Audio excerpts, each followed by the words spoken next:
protect it with your very life. I will. 10 crazy facts about Dungeons & Dragons Honor Among Thieves movie.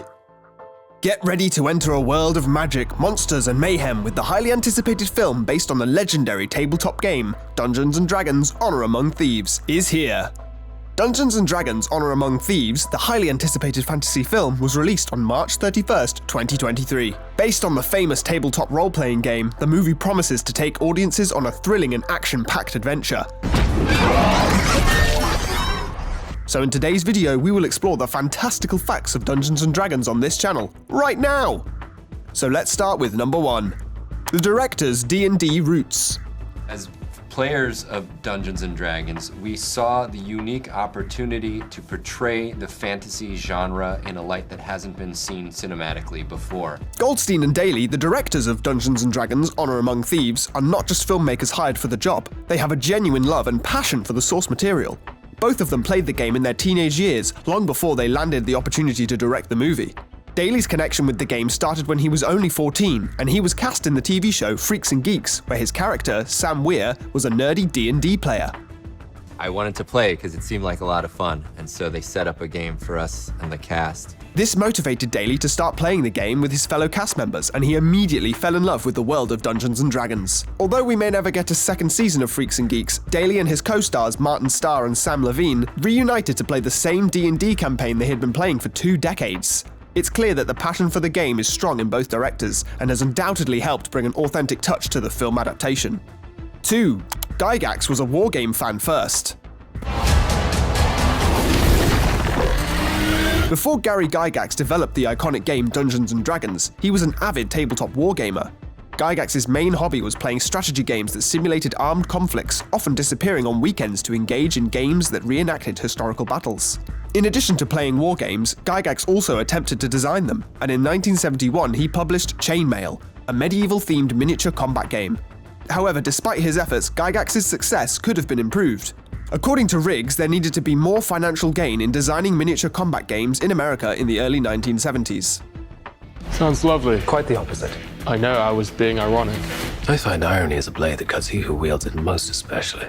You're not a lot of fun, are you? Nonetheless, Gygax's passion for game design and strategy ultimately led him to create one of history's most beloved and influential tabletop role-playing games. 3. Using Gygax's fantasy rules, Arneson created the first D&D prototype, Blackmoor. In 1969, Dave Arneson, a wargame enthusiast from Minnesota, met Gary Gygax at a convention. Arneson took the fantasy rules from Gygax's published medieval-themed miniature combat game, Chainmail, and created his spin-off. Rather than focusing on military battles, Arneson's game, Blackmoor, had players explore an imaginary dungeon within a castle. Gamers role-played fantastical characters, navigating through the dungeon's traps and twists over multiple sessions. Like that, do you? Good. I can use every ounce of your ray. Gygax learned about Arneson's Blackmoor game through the amateur press and newsletters in the wargaming community. In 1971, Arneson and a friend drove 5 hours to Lake Geneva to play Blackmoor with Gygax. Gygax was impressed with the game and asked Arneson to share his created rules. Arneson then sent Gygax between 18 and 24 pages of rules. Gygax suggested that the two co-write a new game that would build on both of their ideas, ultimately creating Dungeons & Dragons.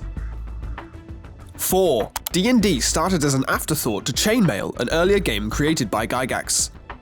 Did that count as a question? Yes. Damn it.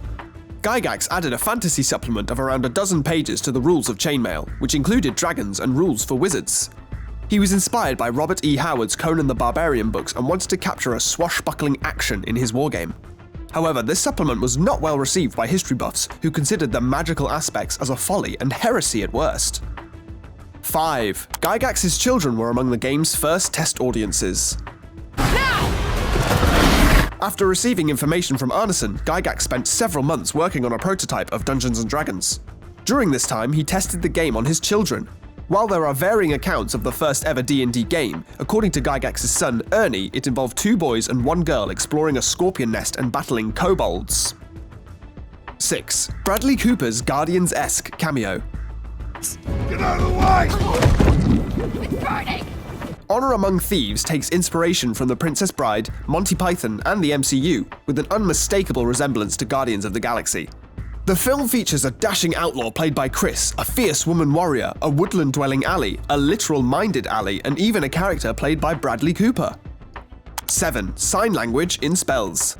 The use of sign language is becoming more common in mainstream media, even in films like Coda and A Quiet Place. In Honor Among Thieves, ALS is brought into RPGs through Justice Smith's character, Simon. Words were umbrella peck, so I would go, umbrella peck. Smith collaborated with a choreographer to create meaningful gestures for the spells Simon casts, incorporating sign language to reflect the spell meaning. Sign language can cross borders and even realms in this instance. 8. Themberchild. The movie Among Thieves features dragons and dungeons, iconic elements of the Dungeons & Dragons franchise. In the movie, the adventurers encounter a red dragon named Themberchild, known for his arrogance and tendency to burn those who disagree with him. However, the dragon's greed has made him so overweight that he can barely move, let alone fly. Despite his sluggishness, Themberchild is still a formidable foe, especially since he spends most of his time eating humans. 9. Gygax and Arneson's relationship was rocky. After the initial success of Dungeons & Dragons, Arneson and Gygax's relationship began to fall apart and became a bitter feud. Although Arneson played a significant role in the game's creation, Gygax didn't involve him in TSR, as he considered him more of a designer than a businessman. Arneson worked briefly as TSR's creative director, but was eventually forced out of the company in 1976.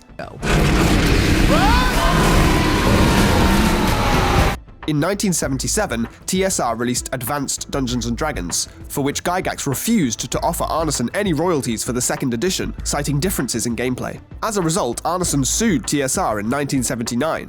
While Arneson was only sometimes the most reliable partner, Riggs believed that he could have still received a fair share of royalties as the co-creator of D&D. 10. Fresh cut grass. In the past, Dungeons & Dragons has been portrayed in a humorous manner, such as in the show Critical Role, which captures the fun of playing the game with friends. What is it exactly that you bring to this? I'm a planner. I make plans. You've already made the plan, so... If the existing plan fails, I make a new plan. The film Honor Among Thieves also incorporates humor and pays tribute to Critical Role, with reference to one of the show's characters, Fresh Cut Grass, which is also the name of a spell that Simon casts in the movie. The character was based on a friend of a Critical Role cast member and was inspired by Ted Lasso's positive outlook. While not a crossover, both groups love the smell of fresh cut grass.